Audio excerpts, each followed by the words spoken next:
നമ്മൾ യൂദായുടെ ലേഖനമാണല്ലോ പഠിച്ചുകൊണ്ടിരിക്കുന്നത്. അതിന്റെ യൂദായുടെ ലേഖനം 11-ാമത്തെ വാക്യമാണ് കഴിഞ്ഞ ദിവസം നമ്മൾ ചിന്തിച്ചത്. 15-ാമത്തെ ആദ്യ ഭാഗമാണ് നമ്മൾ കഴിഞ്ഞ ദിവസം ചിന്തിച്ചെത്തിയത്.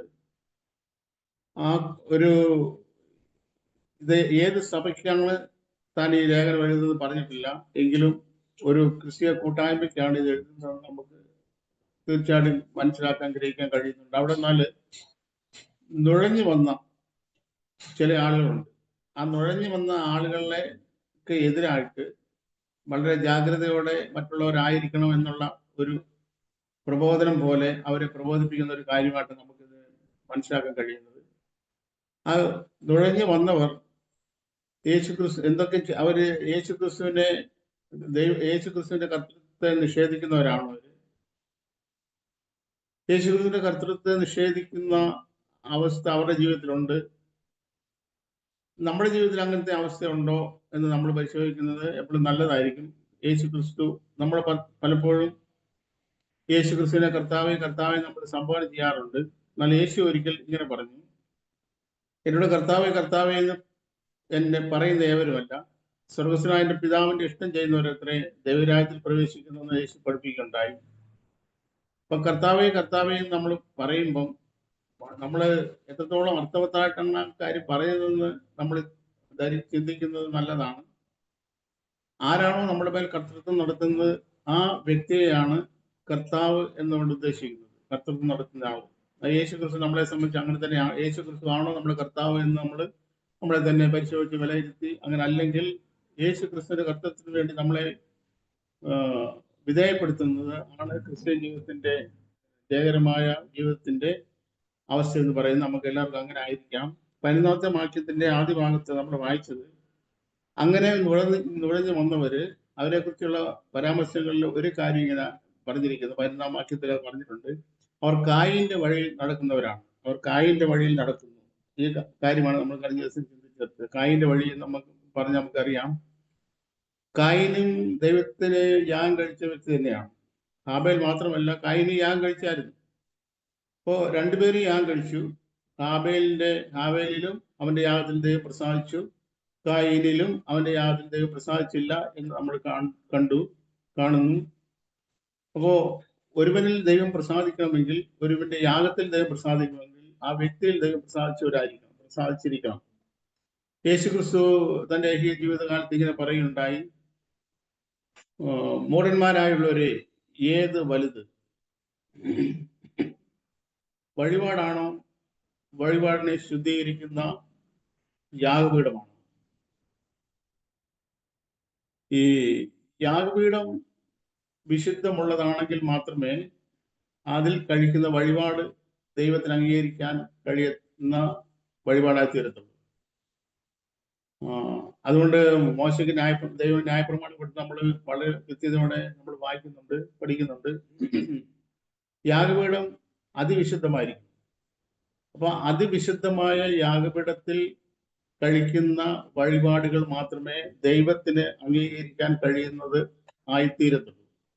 ഇപ്പൊ കായിന്റെ കാര്യത്തിൽ സംഭവിച്ച കാര്യം, അവർ കായിന്റെ വഴി നടക്കുന്നത്, നമ്മുടെ കായിന്റെ കാര്യത്തിൽ സംഭവിച്ച കാര്യം ഈ വഴിപാടിൽ അല്ല പ്രശ്നം. ഇപ്പൊ കായീനും ഹാബേലും കഴിച്ച വഴിപാടുകളിലെ വൈരുദ്ധ്യം കൊണ്ടല്ല ദൈവം പ്രസാദിക്കാതിരുന്നത്. ഇങ്ങനെ നമ്മൾ ചിന്തിക്കുക, സങ്കല്പിക്കുക. കായീൻ ഒരാടിനെ തന്നെയായിരുന്നു യാഗം കഴിച്ചിരുന്നത്. ഹാബേൽ എന്നാൽ കായീൻ കഴിച്ച സാധനങ്ങളാണ് ദൈവത്തിന് യാഗമായി കഴിച്ചിരുന്നത് എങ്കിൽ പോലും ആടിനെ യാഗം കഴിച്ചു എന്നതുകൊണ്ട് കായീന്റെ യാഗത്തിൽ ദൈവം പ്രസാദിക്കത്തില്ലായിരുന്നു. ആ കായീൻ ആടിനെ അല്ല യാഗം കഴിച്ചത് എന്നതുകൊണ്ടല്ല ദൈവം പ്രസാദിക്കാതിരുന്നത്. നേരെ മറിച്ച് ആ കായീനിൽ ദൈവം പ്രസാദിച്ചില്ല, അതുകൊണ്ടാണ്. ഇത് നമ്മുടെ ഇന്നത്തെ ക്രിസ്ത്യൻ ജീവിതത്തിൽ നമ്മളെ സംബന്ധിച്ച് വളരെ പ്രസക്തമായ ഒരു കാര്യമാണ്. ദൈവം നമ്മുടെ യാഗങ്ങളിൽ പ്രസാദിക്കണമെങ്കിൽ ദൈവം നമ്മിൽ പ്രസാദിച്ചിരിക്കണം. നമ്മിൽ പ്രസാദിക്കാതെ നമ്മുടെ യാഗങ്ങൾ ദൈവം പ്രസാദിക്കത്തില്ല എന്ന് മാത്രമേ നമ്മൾ കഴിഞ്ഞ ദിവസം കണ്ടത്. ഈ കായീനോട് ദൈവം പറഞ്ഞിരുന്നു, പാവം നിന്റെ വാതിൽക്കൽ കിടക്കുന്നു, അതിന്റെ ആഗ്രഹം നിന്നോടാണ് ആകുന്നു എന്നുള്ളൊരു മുന്നറിയിപ്പ് കായീന് ദൈവം കൊടുത്തിരുന്നു. കായീൻ അത് അത്ര മൈൻഡ് ചെയ്തില്ല, അത്ര കണക്കിലെടുത്തില്ല. അതുകൊണ്ട് സംഭവിച്ച കാര്യം, പാപത്തിന്റെ സ്വാധീനം കായന്റെ മേൽ വളരെ വലുതായിട്ടുണ്ടായി. കായൻ കോപിച്ചു, തന്റെ സഹോദരനെ കോപത്തിന്റെ അനന്തരഫലമായിട്ടുണ്ടാകുന്ന കൊലപാതകത്തിലേക്ക് ആ കോപം പര്യവസാനിച്ചു നമുക്ക് കാണുന്നുണ്ട്. അതുകൊണ്ടാണ് യേശു ക്രിസ്തു ഈ ഭൂമിയിൽ വന്നപ്പോൾ പറഞ്ഞത്, ഞാനോ നിങ്ങളോട് പറയുന്നത്, കൊല ചെയ്യരുതെന്ന് നിങ്ങൾ കേട്ടിട്ടുണ്ടല്ലോ, ഞാനോ നിങ്ങളോട് പറയുന്നത്, സഹോദരനോട് കോപിക്കുന്നവൻ ഒക്കെയും കൊലപാതകനായിരുന്നു എന്ന് യേശു പഠിപ്പിക്കുന്നുണ്ടായി. കാരണം കൊലപാതകത്തിന്റെ അടിസ്ഥാന മൂലം, അതിന്റെ താഴ്മയിൽ നിൽക്കുന്നത് കോപത്തിലാണ്. അപ്പൊ അങ്ങനെ യേശു പഠിപ്പിക്കുന്നുണ്ടായി. 15-ാം വാക്യത്തിന്റെ അടുത്ത ഭാഗത്തേക്ക് നമ്മൾ അവിടെ ഇങ്ങനെ എഴുതിയിരിക്കുന്നു, യേശു ഇങ്ങനെ എഴുതിയിരിക്കുന്നു, അവർ കായന്റെ വഴിയിൽ നടക്കുകയും, രണ്ടാമത്തെ കാര്യം, കൂലി കൊതിച്ച് ബിലയാമിന്റെ വഞ്ചനയിൽ തങ്ങളെ തന്നെ ഏൽപ്പിക്കുകയും. 3 കാര്യം അവരെ കുറിച്ച് പറഞ്ഞിരിക്കുന്നു. രണ്ടാമത്തെ കാര്യം, ഒന്നാമത്തെ കാര്യം കായന്റെ വഴി നടക്കുന്നവരാണ്. രണ്ടാമത്തെ കാര്യം, കൂലി കൊതിച്ചിട്ട് ബിലയാമിന്റെ വഞ്ചനയിൽ തങ്ങളെ തന്നെ ഏൽപ്പിക്കുന്നു. ബിലയാമിന്റെ വഞ്ചന എന്തായിരുന്നു? ബിലയാമിന്റെ വഞ്ചന എന്തായിരുന്നു? ദൈവത്തിന്റെ വചനത്തിൽ നമ്മൾ 2 സ്ഥലത്തായിട്ടാണ് കാണുന്നത്. അതിന്റെ ഒരു ഭാഗത്ത് ഇങ്ങനെ എഴുതിയിരിക്കുന്നു, വെളിപ്പാട് പുസ്തകത്തിലാണ് ഇങ്ങനെ എഴുതിയിരിക്കുന്നത്, ഇസ്രായേൽ മക്കൾ വിഗ്രഹാർപ്പിതം ഭക്ഷിക്കേണ്ടതിനും അവരുടെ മുൻപിൽ ഇറച്ചികളെ വെക്കേണ്ടതിന് ബാലാക്കിന് ഉപദേശം കൊടുത്ത ബിലയാമിന്റെ ഉപദേശം. ഇപ്പോ ബിലയാം ബാലാക്കിന് കൊടുത്ത ഉപദേശം, ബാലാക്ക് ബിലയാമിനെ ഇസ്രായേലിനെ ശപിക്കാൻ വേണ്ടി വിളിച്ചു കൊണ്ടുപോയി.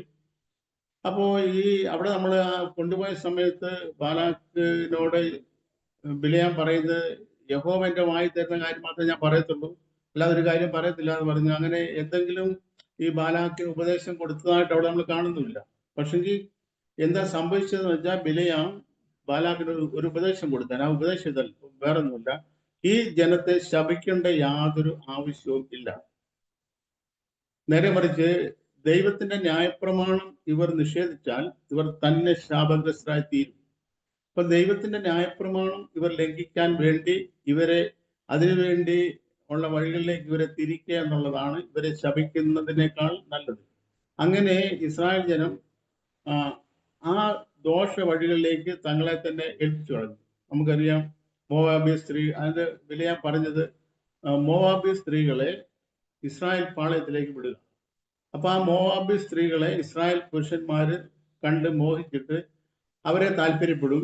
അപ്പൊ അങ്ങനെ അത് വഴി അവര് ഈ ദൈവത്തിന്റെ ന്യായപ്രമാണത്തെ നിഷേധിക്കാൻ ഇടവരും. അങ്ങനെ അവര് ഈ മോവാബി സ്ത്രീകളിൽ കൊണ്ടുവന്ന അവരുടെ ദേവന്മാർക്ക് അർപ്പിച്ച പൂജാവസ്തുക്കൾ ഇവർ തിന്നുകയും അങ്ങനെയുള്ള കാര്യങ്ങൾ ചെയ്യുന്നത് മുഖാന്തരം ഇസ്രായേൽ ജനം ദൈവത്തിന്റെ മുഖാന്തരം ദൈവം കൊടുത്ത ന്യായപ്രമാണത്തിൽ നിന്ന് ഇവർ വിട്ടുമാറും. അങ്ങനെ വിട്ടുമാറിയാൽ ആരും ഇവരെ ശപിക്കേണ്ട ആവശ്യമില്ല, ഇവർ ശാപഗ്രസ്തരായി തീർന്നോളൂ. ഇതായിരുന്നു ബിലയാം ബാലാക്കിന് കൊടുത്ത ഉപദേശം. അങ്ങനെ ആ ബാലാക്ക് ബിലയാമിന്റെ ഉപദേശം കൈക്കൊണ്ടു. ഇവിടെ നമ്മൾ വായിച്ചത് 15-ാം വാക്യത്തിൽ വായിച്ചത്, ബിലയാമിന്റെ വഞ്ചനയിൽ തങ്ങളെ തന്നെ ഏൽപ്പിക്കുന്നവർ ആണ് ഈ നുഴഞ്ഞു കയറി വന്നിരിക്കുന്നത്. അപ്പൊ അവർക്ക് ഒരു കാര്യം, അവർക്ക് കൂലി കിട്ടണം, അവർക്ക് പ്രതിഫലം കിട്ടണം.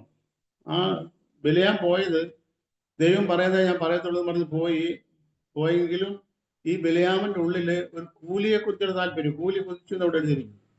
ഇന്നും കൂലിക്ക് വേണ്ടി, കൂലി കൊതിച്ച് പണത്തിന് വേണ്ടി ഈ കാര്യം സുവിശേഷീകരണം നടത്തുന്ന ഒത്തിരി പേരുണ്ട്. അവരുടെ ലക്ഷ്യം കൂലിയാണ്. ഇപ്പൊ അത് ശരിക്കും പറഞ്ഞാൽ ദൈവത്തിന് പകരം നമ്മൾ പരിശോധിക്കുമ്പോൾ നമ്മൾ കാണുന്ന കാര്യം, ഈ ദ്രവ്യാഗ്രഹം എല്ലാ ദോഷത്തിനും കാരണമാണ്. എന്നാൽ ഈ ലോകത്ത് നമ്മൾ ജീവിക്കുമ്പോൾ നമുക്ക് പണത്തിന്റെ ആവശ്യമുണ്ട്. യേശുവും പണം കൈകാര്യം ചെയ്തിരുന്നു, ഉപയോഗിച്ചിരുന്നു. യേശുവിനും പണം ആവശ്യമായിരുന്നു. എന്നാൽ അതിനുള്ള വഴി എന്ന് പറയുന്നത് പണം ആവശ്യമാണ്, അതുകൊണ്ട് പണം സമ്പാദിക്കുക എന്നുള്ളതല്ല. നേരെ മറിച്ച് ദൈവത്തിന്റെ പ്രമാണം യേശു ക്രിസ്തു പഠിപ്പിച്ചു നമ്മളെ, മുന്നമേ അവന്റെ രാജ്യം ദൈവം അന്വേഷിക്കുക, അതോടുകൂടി ഇതെല്ലാം നമുക്ക് ലഭിക്കും. അപ്പൊ അങ്ങനെയുള്ള ദൈവരാജ്യം നീതിയും അന്വേഷിക്കുന്നവരെ സംബന്ധിച്ചിടത്തോളം അവരത് മാത്രം അന്വേഷിച്ചാൽ മതി, പണം അന്വേഷിക്കേണ്ട ആവശ്യമില്ല. ഇവരുടെ സാമ്പത്തികമായ ആവശ്യങ്ങളെല്ലാം ദൈവത്താൽ നിറവേറ്റപ്പെടും എന്നുള്ള സത്യമായ വസ്തുത മനഃപൂർവ്വമായി മറന്നു കളഞ്ഞിട്ട് അത് അവര് ദ്രവ്യാഗ്രഹത്തിൽ കൗശലമുള്ളവരായി തീർന്ന് അതിനുവേണ്ടി മനസ്സ് വെച്ച് പണത്തിന് വേണ്ടി ഈ കാര്യം ചെയ്യുന്നവരാണ് മഹാഭൂരിപക്ഷവും ഇന്ന് ക്രിസ്തീയ ഗോളത്തിൽ ഉള്ളത് എന്ന സത്യം നമുക്ക് അറിയാം. അപ്പൊ ഇവിടെ പറയുന്നു അവർ കൂലി കൊതിച്ചവരാണ്. ഇത് മാത്രമല്ല, ഈ നമ്മുടെ ഈ യേശുവിനെ ഒറ്റിക്കൊടുത്ത യൂദായുടെ ചിന്താഗതി, യൂദ പറയുന്ന ഒരു കാര്യമുണ്ട്, ഞാൻ അവനെ കാണിച്ചു തരാം, നിങ്ങൾ എനിക്ക് എന്ത് തരും. ഇതായിരുന്നു യൂദ അവിടെ മഹാപുരന്മാരുടെ അടുത്ത് പറഞ്ഞത്. ഞാൻ കാണിച്ചു തരാം അവനെ, പക്ഷെ അവനെ കാണിച്ചു തരണമെങ്കിൽ നിങ്ങൾ എനിക്ക് എന്നാ തരും, എന്ത് തരും.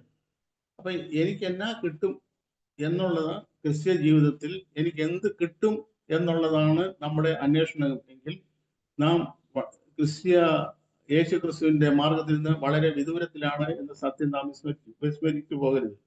നമുക്ക് എന്ത് കിട്ടും എന്നുള്ളതല്ല, യഥാർത്ഥത്തിൽ യേശു ക്രിസ്തുവിന്റെ വഴി നടക്കുന്നവരെ, വിശേഷിച്ച് സുവിശേഷീകരണത്തിൽ ശ്രദ്ധ വെക്കുന്നവരെ സംബന്ധിച്ചിടത്തോളം എനിക്ക് എന്ത് കൊടുക്കാൻ പറ്റും എന്നുള്ളതായിരിക്കണം അവരുടെ താല്പര്യം.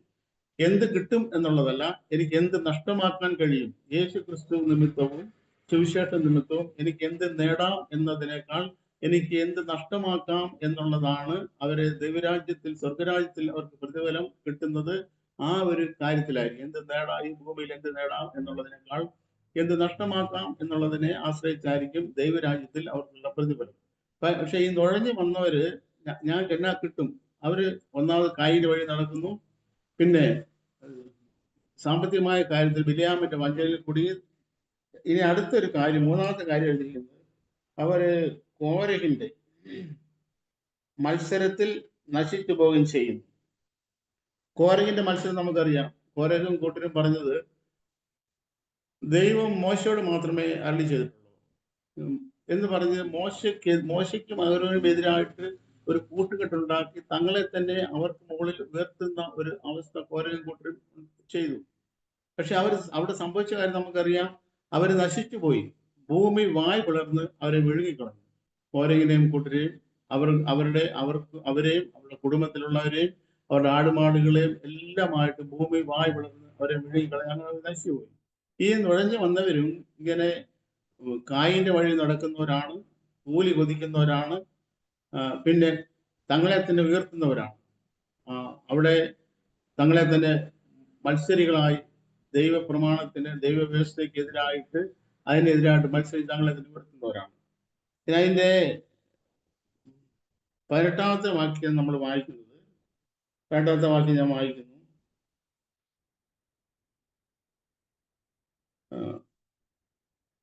അന്ത്യകാലത്ത് ഭക്തികെട്ട മോഹങ്ങളെ അനുസരിച്ച് നടക്കുന്ന പരിഹാസികൾ ഉണ്ടാകുമെന്ന് അവർ നിങ്ങളോട് പറഞ്ഞുവല്ലോ. അതിന്റെ 17ാമത്തെ വാക്യത്തില്, നിങ്ങളോ പ്രിയരെ നമ്മുടെ കർത്താവായ യേശു ക്രിസ്തുവിന്റെ അപ്പോസ്തലന്മാർ മുൻ പറഞ്ഞ വാക്കുകളെ ഓർപ്പീൻ. അന്ത്യകാലത്ത് ഭക്തികെട്ട മോഹങ്ങളെ അനുസരിച്ച് നടക്കുന്ന പരിഹാസികൾ ഉണ്ടാകുമെന്ന് അവർ നിങ്ങളോട് പറഞ്ഞുവല്ലോ. അപ്പോ ഈ അവർ, നിങ്ങൾ എന്നുള്ള രണ്ട് കൂട്ടരെ കുറിച്ച് അവിടെ പരാമർശിക്കുന്നതെന്ന് നമ്മൾ കഴിഞ്ഞ ദിവസം ചിന്തിക്കുകയുണ്ടായി. അവർ എന്ന് പറയുന്നത് ഈ നുഴഞ്ഞു വന്നവരെയാണ് അവരെന്നുകൊണ്ട് ഉദ്ദേശിക്കുന്നത്. നിങ്ങൾ എന്ന് പറയുന്നത് അവിടെ നിലനിൽക്കുന്ന, അവിടെ ഉള്ള ബാക്കി ആളുകളായി നുഴഞ്ഞു വന്ന് ഈ പ്രശ്നങ്ങളൊക്കെ, ഈ കലക്കം ഉണ്ടാക്കാത്ത, ഈ പ്രശ്നങ്ങൾ ഉണ്ടാക്കാത്ത ബാക്കി ഉണ്ടാക്കുന്നവരെയാണ് അവരെന്നും, അല്ലാത്തവരെ നിങ്ങൾ എന്നും പറയുന്നു. അപ്പോ ഇവിടെ പറഞ്ഞിരിക്കുന്നത് 17ാമത്തെ വാക്യത്തിൽ പറയുന്നത്, നിങ്ങളോ പ്രിയരെ നമ്മുടെ കർത്താവായ യേശു ക്രിസ്തുവിന്റെ അപ്പോസ്തലന്മാർ മുൻ പറഞ്ഞ വാക്കുകളെ ഓർപ്പീൻ. അന്ത്യകാലത്ത് എന്താണ് ആ വാക്കുകൾ അവർ പറഞ്ഞത്? അന്ത്യകാലത്ത് ഭക്തികെട്ട മോഹങ്ങളെ അനുസരിച്ച് നടക്കുന്ന പരിഹാസങ്ങൾ ഉണ്ടാകുമെന്ന് അവർ നിങ്ങളോട് പറഞ്ഞുവല്ലോ. അതാണ് 17-18 വാക്കുകൾ എഴുതിയിരിക്കുന്നത്. അന്ത്യകാലത്ത് ഭക്തികെട്ട മോഹങ്ങളെ അനുസരിച്ച് നടക്കുന്ന പരിഹാസങ്ങൾ ഉണ്ടാകും. പത്രോസ് അപ്പോസ്തലൻ എഴുതിയില്ലല്ലോ. പത്രോസ് അപ്പോസ്തലൻ ഇങ്ങനെ എഴുതിയിട്ടുണ്ടല്ലോ, അതായത് ഈ പിതാക്കന്മാർ നിദ്ര കൊണ്ട ശേഷം സകലരും സൃഷ്ടിയുടെ ആരംഭത്തിൽ ഇതുപോലെ ഇരിക്കുന്നു എന്ന് പറഞ്ഞുകൊണ്ട് പരിഹാസികൾ പരിഹാസത്തോടെ അന്ത്യകാലത്ത് വരുമെന്ന് താൻ പറയുണ്ടായി. അത് എന്നാൽ അവിടെ തുടർന്ന് താൻ പറയുന്നത്, ദൈവം ചിലർ വിചാരിക്കുന്ന പോലെ ദൈവം തന്റെ വാഗ്ദത്തം നിവർത്തിക്കാൻ താമസിക്കുന്നില്ല. ആരും നശിച്ചു പോകാതെ എല്ലാവരും നിത്യജീവൻ പ്രാപിക്കേണ്ടത്, ദൈവരാജ്യത്തിൽ പ്രവേശിക്കേണ്ടതിന് ആഗ്രഹിച്ചിട്ട് നിങ്ങളോട് ദീർഘക്ഷമ കാണിക്കുന്നതേ ഉള്ളൂ എന്നാണ് അപ്പോസ്തലനായ പത്രോസ് പറഞ്ഞിരിക്കുന്നത്. അപ്പോ ആ പത്രോസ് അപ്പോസ്തലൻ ഇവിടെ നമ്മൾ വായിച്ചത് യേശു ക്രിസ്തുവിന്റെ ദാസന്മാർ അല്ലെ യേശു ക്രിസ്തുവിന്റെ അപ്പോസ്തലന്മാർ മുൻ പറഞ്ഞ വാക്കുകളെ ഓർപ്പി. ആ വാക്കുകളെ നമ്മൾ ഓർത്തില്ലെങ്കിൽ നമുക്ക് തെറ്റിപ്പോകാൻ സാധ്യതയുണ്ട്. ഏത് കാര്യത്തിലും കർത്താവ് യേശു ക്രിസ്തു എന്താണ് പറഞ്ഞിരിക്കുന്നത്, അല്ലെ ദൈവവചനത്തിൽ എന്താണ് എഴുതിയിരിക്കുന്നത് എന്നുള്ള അറിവിന്റെ അഭാവത്താൽ പലപ്പോഴും തെറ്റിപ്പോകാനുള്ള സാധ്യത അത് അറിയാത്തവർക്ക് അറിയുന്നതിനേക്കാൾ വളരെ കൂടുതലാണ്. എന്നാൽ അറിഞ്ഞു എന്നുകൊണ്ട് ആരും തെറ്റിപ്പോകത്തില്ല എന്നല്ല ഞാൻ പറഞ്ഞതിന് താല്പര്യം. അറിഞ്ഞ കാര്യങ്ങൾ അനുസരിച്ചില്ലെങ്കിൽ അറിഞ്ഞത് കൊണ്ടും കാര്യമില്ല, അനുസരിക്കാതിരുന്നാൽ തെറ്റിപ്പോകും. എന്നാൽ അനുസരിക്കണമെങ്കിൽ നമുക്ക് കാര്യം അറിയണം. അപ്പൊ എന്താണോ ദൈവവചനത്തിൽ യഥാർത്ഥമായി പറഞ്ഞിരിക്കുന്നത് എന്നുള്ള അറിവ് നമുക്കില്ലെങ്കിൽ നാമും അങ്ങനെ അറിവില്ലാത്തത് കൊണ്ട് തെറ്റിപ്പോകാൻ സാധ്യതയുണ്ട്. അപ്പൊ യേശു ക്രിസ്തുവിന്റെ അപ്പോസ്തലന്മാർ മുൻ പറഞ്ഞ വാക്കുകളെ നിങ്ങൾ ഓർക്കണം. അന്ത്യകാലത്ത് ഇങ്ങനെയുള്ള ഒരു എഴുന്നേൽക്കും വരും എന്ന് കർത്താവ് യേശു ക്രിസ്തുവിന്റെ അപ്പോസ്തലന്മാർ നിങ്ങളോട് പറഞ്ഞിട്ടുണ്ടല്ലോ എന്ന് യൂദാ പിന്നെയും നമ്മളോട് ഓർപ്പിക്കുകയാണ്. അതിന്റെ 19 വാക്യത്തില് അവരെ കുറിച്ച് പറഞ്ഞിരിക്കുന്നത് അവർ ഭിന്നത ഉണ്ടാക്കുന്നവർ. 3-4 യോഗ്യത അവരെ കുറിച്ച് പറഞ്ഞു. അവർ ഭിന്നത ഉണ്ടാക്കുന്നവരാണ്, അവർ പ്രാകൃതന്മാരാണ്, ആത്മാവില്ലാത്തവർ ആണ്. അപ്പോ ഇവിടെ 3 കൂട്ടം കാര്യങ്ങൾ ഇവരെ കുറിച്ച് പറഞ്ഞിരിക്കുന്നത്. അവരെ ഈ നുഴഞ്ഞു കയറി വന്നവരെ എങ്ങനെയുള്ളവരാണ് എന്ന് അവരെ കുറിച്ച് പറഞ്ഞിരിക്കുന്നത് അവർ ഭിന്നത ഉണ്ടാക്കുന്നവരാണ്. ഏത് സഭയിലും ഭിന്നത ഉണ്ടാക്കുക എന്ന് പറഞ്ഞാൽ ഭിന്നത ഉണ്ടാക്കുന്നവർ 1-ാം നൂറ്റാണ്ട് മുതൽ യേശു ക്രിസ്തു അപ്പോസ്തലന്മാരുടെ 1-ാം നൂറ്റാണ്ട് മുതൽ തന്നെ ഉണ്ടായിരുന്നു. ഉദാഹരണത്തിന് കൊരിന്ത് സഭയില് അവര് പല പക്ഷങ്ങളായി. അപ്പൊ അതിനെതിരായിട്ട് അപ്പോസ്തലൻ പൗലോസ് ചോദിക്കുന്ന ഒരു കാര്യമുണ്ട്, ക്രിസ്തു വിഭാഗിക്കപ്പെട്ടിരിക്കുന്നു. ഞാൻ ഇന്ന പക്ഷക്കാരനാണ്, ഇന്ന പക്ഷക്കാരൻ എന്ന് പറഞ്ഞ ക്രിസ്തു വിഭാഗിക്കപ്പെട്ടിരിക്കുന്നു. അപ്പൊ എന്ന് പറഞ്ഞതുപോലെ ഈ ഒരു പ്രാദേശിക സഭ, ആ സഭയിൽ തന്നെ ഇങ്ങനെ നുഴഞ്ഞു വന്നിട്ടുള്ളവർ ചെയ്യുന്ന ഒരു കാര്യം അവർ ഭിന്നത ഉണ്ടാക്കുകയാണ്, ഗ്രൂപ്പ് ഉണ്ടാക്കുക. നമ്മുടെ നാട് ഭാഷയിൽ പറയുവാണ്, ഓരോ ഗ്രൂപ്പ് ഉണ്ടാക്കും കുറച്ച് പേര്. എന്നിട്ട് ആ ഗ്രൂപ്പ് ഉണ്ടാക്കിയിട്ട് ആ ഗ്രൂപ്പുകൾ തമ്മിൽ മത്സരം ഉണ്ടാകുന്നു. അങ്ങനെ പല സഭകളും നശിച്ചു പോയതായിട്ട് നമ്മുടെ എന്താ പറയുക, നമ്മുടെ അറിവില്, നമ്മുടെ ദൃഷ്ടിയിൽ നമ്മൾ കണ്ടിട്ടുണ്ടായിരിക്കും, നമ്മൾ അറിവുണ്ടായിരിക്കും. എവിടാണെങ്കിലും ഇങ്ങനെ ഭിന്നത ഉണ്ടാക്കിയാൽ അത് നിലനിൽക്കത്തില്ല.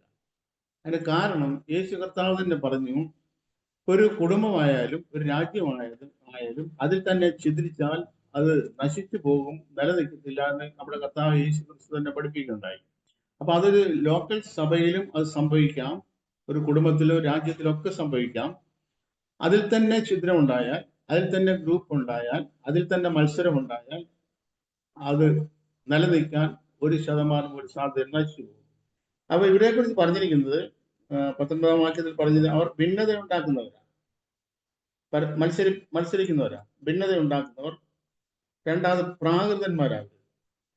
പ്രാകൃതൻ എന്ന് പറഞ്ഞാൽ പ്രാകൃതന്മാരാണ്. പ്രാകൃതൻ എന്ന് പറഞ്ഞാൽ പ്രാകൃതന്റെ ഒരു കാര്യം, എന്നാൽ ദൈവത്തിന്റെ വാക്യത്തിൽ നാം ഇങ്ങനെ വായിക്കുന്നത്, പ്രാകൃതന്മാർ ദൈവാത്മാവിന്റെ ഉപദേശം കൈക്കൊള്ളുന്നില്ല.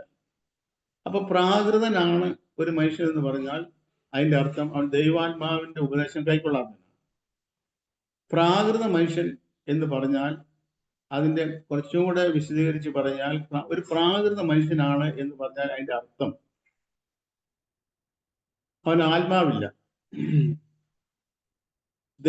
ദൈവം സൃഷ്ടിച്ചപ്പോ മനുഷ്യനെ ജീവനുള്ള ദേഹിയായിട്ട് സൃഷ്ടിച്ചത് അല്ല, ദേഹിയിൽ ദൈവജീവനും ഉണ്ടായിരുന്നു.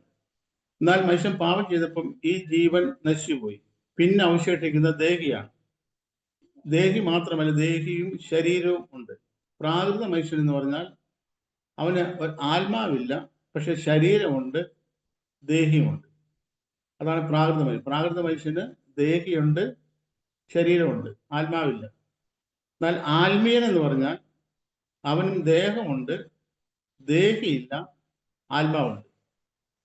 ആത്മാവും ദേഹവും ഉള്ള മനുഷ്യനാണ് ആത്മീയൻ. കാരണം ദേഹി എന്ന് പറയുന്നത്, ആത്മീയനെ സംബന്ധിച്ചിടത്തോളം ദേഹി എന്ന് പറയുന്നത് ആത്മാവിന് കീഴടങ്ങി കഴിഞ്ഞു. ആത്മാവും ദേഹിയും ഒന്നായി തീർന്നു. ആത്മാവും ദേഹിയും ഒന്നായി തീരുന്ന അവസ്ഥ നമുക്ക് പഴയ പ്രമാണത്തിലും യേശുക്രിസ്തുവിന്റെ മരണത്തിന്റെ കാര്യത്തിലൊക്കെ നമുക്ക് കാണാൻ കഴിയുന്നുണ്ട്. ആത്മാവും ദേഹിയും ഒന്നായി തീരുക എന്ന് പറഞ്ഞാൽ ആത്മാവിനെയും ദേഹിയെയും തമ്മിൽ വേർതിരിക്കുന്ന ആ കട്ടിയുള്ള തിരശ്ശീല ചിന്തിപ്പോയാൽ മാത്രമേ ആത്മാവും ദേഹിയും ഒന്നാകത്തുള്ളൂ. അപ്പൊ അങ്ങനെ ആ കട്ടിയുള്ള തിരശ്ശീല എന്ന് പറയുന്ന സ്വയം ഇല്ലാതായ മനുഷ്യനെയാണ് ആത്മീയൻ എന്ന് പറയുന്നത്. ആ സ്വയം എന്ന് പറയുന്നതാണ് ദേഹി എന്ന് പറയുന്നത്. അപ്പൊ ഈ സ്വയം ചിന്തപ്പെട്ടു പോയ, ഇല്ലാതായിപ്പോയ, അല്ലെങ്കിൽ ഈ സ്വയം എന്ന് പറയുന്ന, ഈ ദേഹി എന്ന് പറയുന്ന ഈ സിസ്റ്റം ദൈവത്തിന്റെ ആത്മാവിന്, അല്ലെങ്കിൽ ഈ ആത്മാവിന് കീഴടങ്ങി കഴിഞ്ഞാൽ ആ മനുഷ്യനെ സംബന്ധിച്ചിടത്തോളം ഈ ദേഹി പിന്നെ ഇല്ല. ആ ദേഹി ഇല്ല എന്ന് പറയുമ്പോൾ ആ ദേഹി ആത്മാവിന്റെ കീഴിലായി. അപ്പൊ അങ്ങനെയുള്ള മനുഷ്യനെ സംബന്ധിച്ചിടത്തോളം അവന് ആത്മാവും ശരീരവും മാത്രമേ ഉള്ളൂ. അവനാണ് ആത്മീയൻ എന്ന് പറയുന്നത്. പ്രാകൃതൻ എന്ന് പറഞ്ഞാൽ ആത്മാവില്ല, ശരീരമുണ്ട്, ദേഹിയുണ്ട്. അപ്പൊ ഇവരെ കുറിച്ച് 3 യോഗ്യതകൾ പറഞ്ഞിരിക്കുന്നു. നുഴഞ്ഞു വന്നവരെ കുറിച്ച് അവർ പ്രാകൃതന്മാരാണ്, രണ്ടാമത് അവർ ആത്മാവില്ലാത്തവരാണ്, പിന്നെ അവർ ഭിന്നത ഉണ്ടാക്കുന്നവരാണ്. അപ്പൊ 3 കാര്യങ്ങളാണ് അവർ. ഒന്നാമത് ഭിന്നത ഉണ്ടാക്കുന്നവരാണ്, പ്രാകൃതന്മാരാണ്, ആത്മാവില്ലാത്തവരാണ്. ഇനി 20ാമത്തെ വാക്യത്തില് 20ാമത്തെ വാക്യം നമ്മളിങ്ങനെ വായിക്കുന്നു. ഞാൻ വായിക്കുന്ന വാക്യം 20ാമത്തെ വാക്യം ഞാൻ വായിക്കുന്നു. നിങ്ങളോ, അവർ എന്നുള്ള വാക്ക് ഇവിടെ വിട്ടുകളഞ്ഞിട്ട് പിന്നെ നിങ്ങളോ എന്നായി. നിങ്ങളോ, ഈ നുഴഞ്ഞു വന്നവരല്ല, നിങ്ങളോ. പ്രിയമുള്ളവരെ, നിങ്ങളുടെ അതിവിശുദ്ധ വിശ്വാസത്തെ ആധാരമാക്കി നിങ്ങൾക്ക് തന്നെ ആത്മീയവർദ്ധന വരുത്തിയും പരിശുദ്ധാത്മാവിൽ പ്രാർത്ഥിച്ചും നിത്യജീവനായിട്ട് നമ്മുടെ കർത്താവായ യേശു ക്രിസ്തുവിന്റെ കരുണയ്ക്കായി കാത്തുകൊണ്ട് ദൈവ സ്നേഹത്തിൽ നിങ്ങളെ തന്നെ സൂക്ഷിച്ചു കൊള്ളുകയും. ഒരു കുറെ അധികം കാര്യങ്ങളാണ് യൂദ എഴുതിയിരിക്കുന്നത്. ഒന്നാമത്തെ കാര്യം, പ്രിയമുള്ളവരെ, നിങ്ങളുടെ അതിവിശുദ്ധ വിശ്വാസത്തെ ആധാരമാക്കി നിങ്ങൾക്ക് തന്നെ ആത്മീയവർദ്ധന വരുത്തുക. അപ്പോ നമുക്ക് ആത്മീയവർദ്ധന വരുത്താൻ വേറെ ആൾക്ക് പറ്റത്തില്ല, നമുക്ക് തന്നെ പറ്റുള്ളൂ. ഞാൻ ആകണോ, അല്ലെ ജഡീകനാകണോ? ജഡീകൻ എന്ന് പറഞ്ഞാൽ ജഡത്തെ അനുസരിച്ച് നടക്കുന്നതിനാണ് ജഡീകൻ. അപ്പൊ ഇങ്ങനെ ഞാൻ ആത്മീയനാകണം എങ്കിൽ അതിന്റെ തീരുമാനം എന്നിൽ നിന്ന് തന്നെ വരുന്നത്. ദൈവത്താൽ എന്നിൽ വരുന്ന തീരുമാനത്തിന് ഞാൻ എന്തുമാത്രം വിധേയപ്പെടുന്നു അതിനനുസരിച്ച് മാത്രമേ എനിക്ക് ആത്മീയനാകാൻ പറ്റത്തുള്ളൂ. അത് ഇവിടെ പറഞ്ഞ നിങ്ങളാണ് നിങ്ങൾക്ക് ആത്മീയവർദ്ധന വരുത്തേണ്ടത്. പത്രോസ് ലേഖനത്തിൽ വായിക്കുന്നത്, ഇവ നിങ്ങൾക്ക് ഉണ്ടായി വർദ്ധിക്കുന്നുവെങ്കിൽ. 5 കൂട്ടം കാര്യങ്ങളെ കുറിച്ച് പത്രോസ് അവിടെ പറയുണ്ടായി.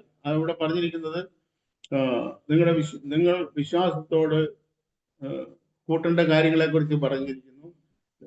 അത് കൂട്ടേണ്ടത് ദൈവം കൂട്ടിത്തരും എന്നല്ല. നിങ്ങളുടെ വിശ്വാസത്തോട് വീര്യവും, വീര്യത്തോട് പരിജ്ഞാനവും, പരിജ്ഞാനത്തോട് ഇന്ദ്രിയജയവും, ഇന്ദ്രിയജയത്തോട് സ്ഥിരതയും, സ്ഥിരതയോട് ഭക്തിയും, ഭക്തിയോട് സഹോദരപ്രീതിയും കൂടി വരുമെന്നോ ദൈവം കൂട്ടിത്തരുമെന്നോ അല്ല എഴുതിയിരിക്കുന്നത്. അവിടെ എഴുതിയിരിക്കുന്നത് കൂട്ടിക്കൊള്ളുവീൻ എന്ന് പറയുന്നത് നമ്മൾ തന്നെ, നിങ്ങൾ തന്നെ ഇത് ചെയ്യണമെന്നാണ് പത്രോസ് അപ്പോസ്തലൻ പറഞ്ഞിരിക്കുന്നത്. നിങ്ങൾ നിങ്ങളുടെ വിശ്വാസത്തോടെ വീര്യത്തോടെ പരിജ്ഞാനം കൂട്ടണം. ആര് കൂട്ടണം? നമ്മൾ തന്നെ കൂട്ടണം. നിങ്ങൾ ഇത് നിങ്ങൾക്ക് ഉണ്ടായി വർദ്ധിക്കുന്നുവെങ്കിൽ, ഇത് നിങ്ങൾക്ക് ഉണ്ടാകാൻ വേണം, വർദ്ധിക്കാൻ വേണം. ഇത് കൂട്ടിക്കൊള്ളുവീൻ എന്ന് അവിടെ ആവർത്തിച്ച് അപ്പോസ്തലൻ പത്രോസ് പറഞ്ഞിരിക്കുന്നു. അതുകൊണ്ട് ഇത് കൂട്ടിന്റെ ചുമതല നമുക്കാണ്. അങ്ങനെ ആണെങ്കിൽ മാത്രമേ നമുക്ക് ആത്മീയനായി ജീവിക്കാൻ നടക്കാൻ പറ്റത്തുള്ളൂ. ഇവിടെ പറഞ്ഞിരിക്കുന്നു, നിങ്ങൾ എന്ത് ചെയ്യണം? 20ാം വാക്യത്തിൽ എഴുതിയിരിക്കുന്നത്, പ്രിയമുള്ളവരെ, നിങ്ങളുടെ അതിവിശുദ്ധ വിശ്വാസത്തെ ആധാരമാക്കി നിങ്ങൾക്ക് തന്നെ ആത്മീയവർദ്ധന വരുത്തിയും പരിശുദ്ധാത്മാവിൽ പ്രാർത്ഥിച്ചു. പരിശുദ്ധാത്മാവിൽ പ്രാർത്ഥിക്കുക.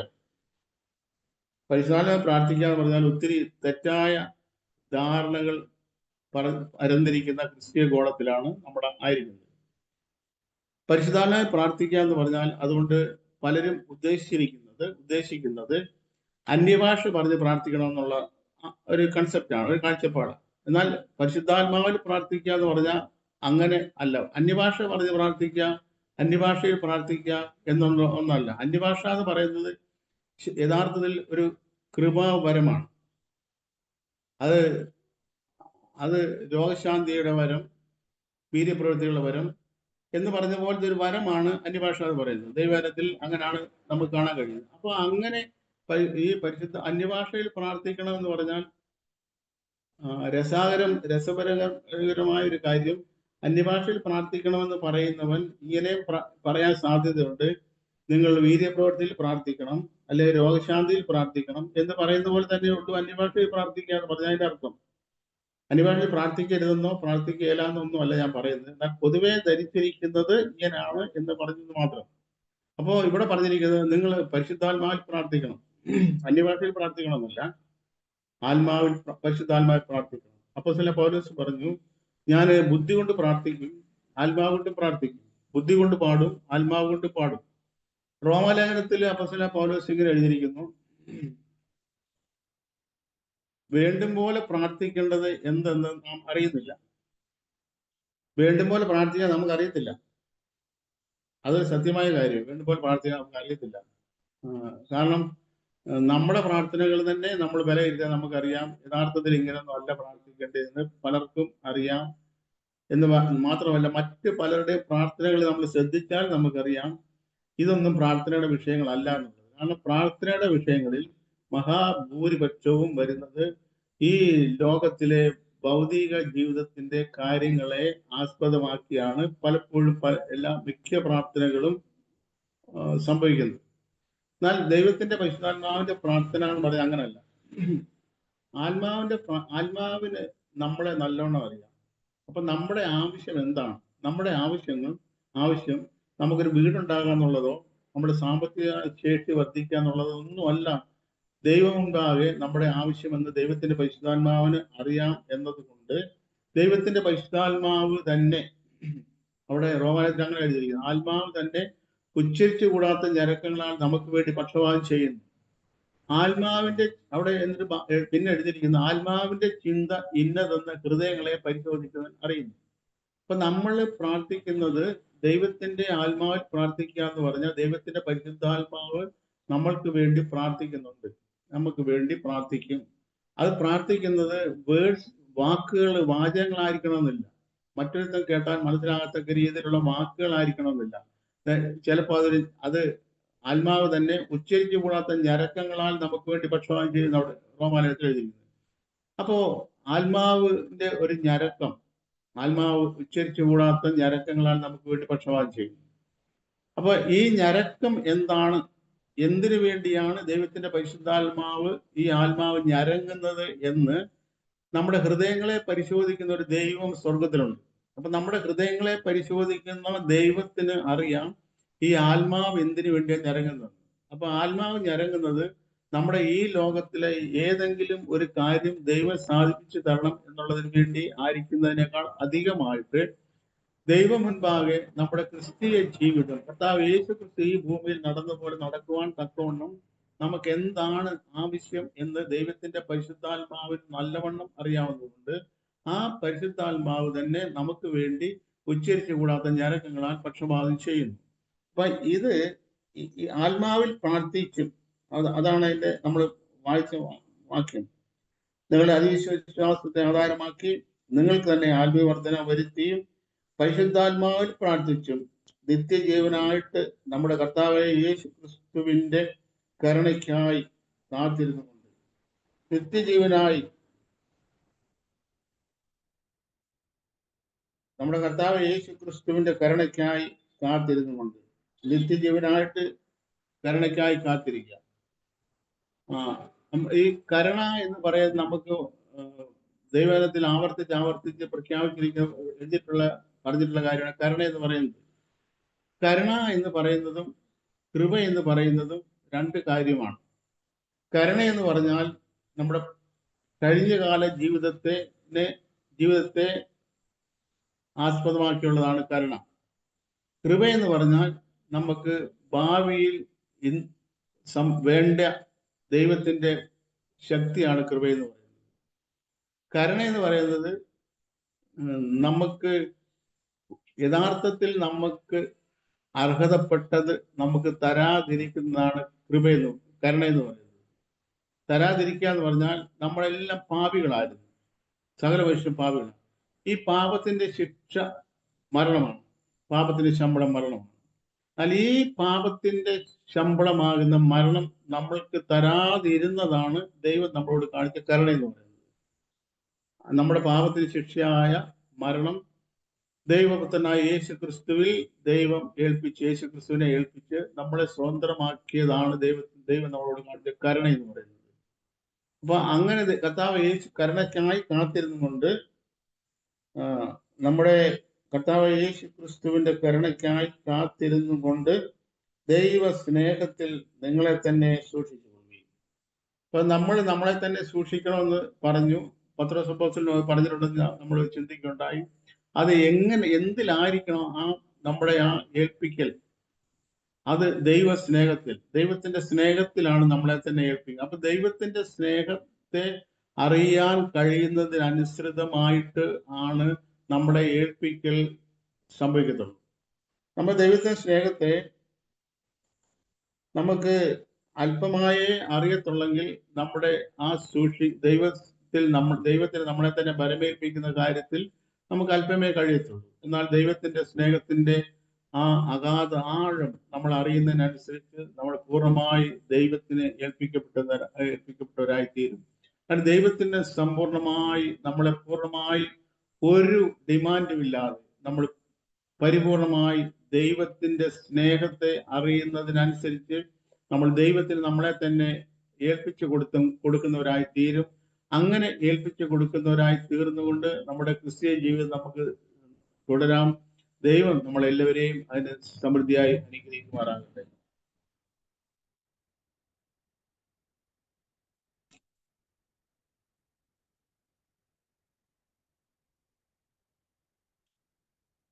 ആരെങ്കിലും പ്രാർത്ഥിക്കുമോ?